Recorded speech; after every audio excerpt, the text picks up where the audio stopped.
कि जो शासन ने हम पर एक बोझ लादा है सर कि अटेंडेंस का सर, जैसे कि आपको विदित है कि शिक्षक जो हमारे रेगुलर शिक्षक साथी हैं वो सर उनके पास तो वे सबरांत है।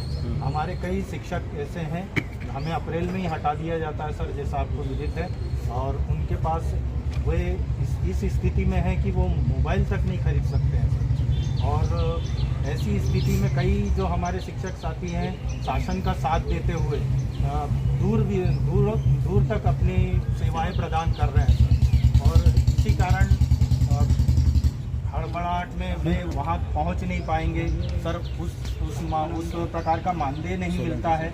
और जिस प्रकार से वो मोबाइल ले ले या इस समस्या, मतलब ये जो शासन ने हमको आदेश दिया है, इस आदेश का पालन करें, ये अटेंडेंस का। और सर उनकी ऐसी स्थिति भी नहीं है। कई ऐसे हमारे शिक्षक साथी हैं जो कि मोबाइल खरीद सकें, ऐसे भी कई साथी हैं। उनके पास सर मोबाइल में बैलेंस डालने का भी पैसा नहीं रहता है सर। तो सर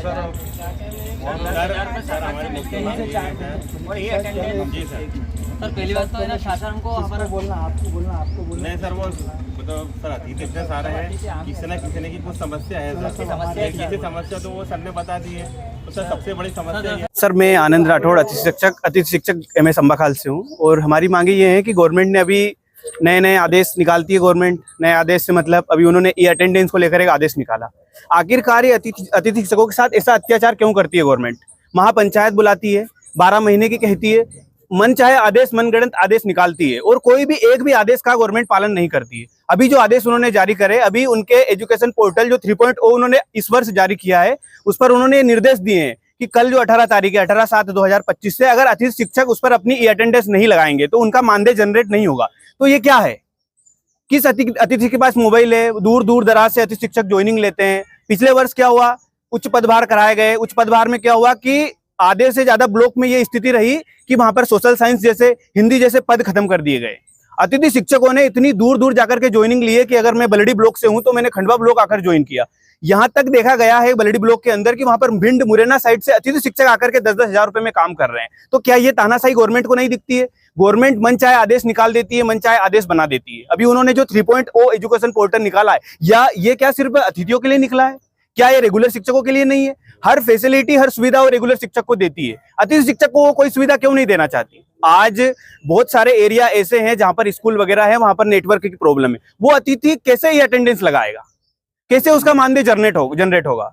ऊपर से देखा जाता है कई जगह, कई दफा तो शाला प्रभारियों के माध्यम से भी उनको प्रताड़ित किया जाता है, उनके पद नहीं शो कराए गए। अभी अगर देखा जाए, बहुत सारी ऐसी स्कूलें हैं जहां पर 5-7 अतिथि शिक्षक काम करते थे, वहां पर अभी तक अभी कुछ दिन पहले गवर्नमेंट ने एक आदेश जारी करा था कि भाई शाला प्रभारी के माध्यम से वहां की रिक्तियां दिखाई जाए। उसके बाद शॉर्ट टर्म वैकेंसी का उनको ऑप्शन दिया गया। हाँ, लॉन्ग टर्म और शॉर्ट टर्म 2 ऑप्शन उन्होंने दिए थे। उसमें क्या हुआ था कि लॉन्ग टर्म वैकेंसी शाला प्रभारी अपडेट करेंगे और शॉर्ट टर्म वैकेंसी उन्होंने संकुल प्राचार्य के माध्यम से अपडेट कराई थी कि जो शिक्षक, रेगुलर शिक्षक एमएड में चले जाते हैं, बीएड में चले जाते हैं, तो उनका क्या होगा? वो क्या करते हैं? अटैचमेंट लाते हैं, अटैचमेंट चला करके स्कूलों का काम करवा लेते हैं। आखिरकार बच्चों के साथ भी देखा जाए तो उनका भी शोषण हो रहा है। यहाँ पर बहुत सारी समस्या है जो गवर्नमेंट मनचाहे आदेश निकाल देती है। महापंचायत शिवराज सिंह जो हमारे पूर्व मुख्यमंत्री थे, उन्होंने बुला करके ऐसी घोषणाएं की, अतिथियों को एक वो दिया, उनको आश्वासन दिया कि भाई ये करेंगे, 12 महीने का आपका कार्यकाल होगा, 12 महीने आपको पेमेंट वगैरह दिया जाएगा। पर जैसे ही 30 अप्रैल आता है, अतिथि शिक्षकों को बाहर कर दिया जाता है।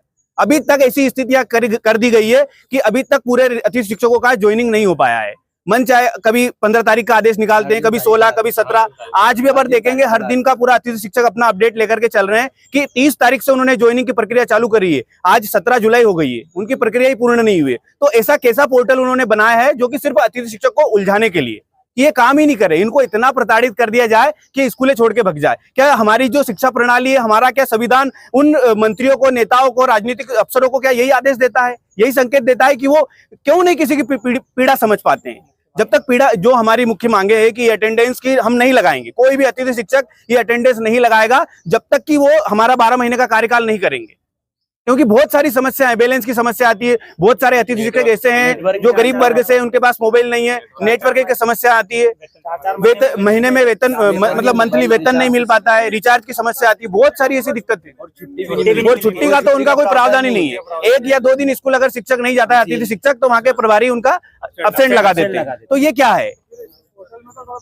ये पूरा पोर्टल ही जो उन्होंने बनाया है, क्या ये सिर्फ अतिथि शिक्षकों के लिए बनाया है? हमारी तो मतलब जो डीपीआई है और शिक्षा स्तर पर जितने भी अधिकारी कर्मचारी है, उनसे तो हमारी एक ही रिक्वेस्ट है कि हमारा 12 महीने का वो कार्यकाल करे, और जो भी वो सरकारी टीचर को सुविधाएं उपलब्ध कराती है, वो सारी सुविधाएं अतिथि शिक्षक को उपलब्ध कराए, तभी अतिथि शिक्षक ई अटेंडेंस लगाएंगे, नहीं तो अतिथि शिक्षक इसका विरोध करते रहेंगे।